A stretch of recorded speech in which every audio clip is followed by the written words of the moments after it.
السلام علیکم ورحمۃ اللہ وبرکاتہ۔ معروف عالم دین مولانا جلیل احسن ندوی رحمہ اللہ کی مشہور و معروف کتاب سفینہ نجات کے باب دعوت اسلامی اور اس کے متعلقات کے ذیلی عنوان مامورین کی ذمہ داری سے حدیث نمبر 298 پیش کرنے کی سعادت حاصل کرتا ہوں۔ بسم اللہ الرحمن الرحیم۔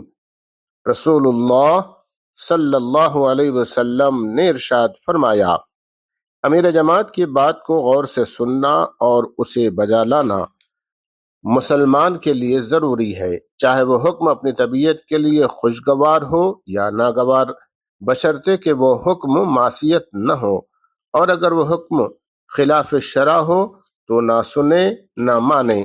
اس حدیث مبارکہ کی روایت کیا ہے بخاری اور مسلم نے، اور اس کے راوی ہیں حضرت عبداللہ بن عمر رضی اللہ تعالی عنہما۔ وآخر دعوانا ان الحمد للہ رب العالمین۔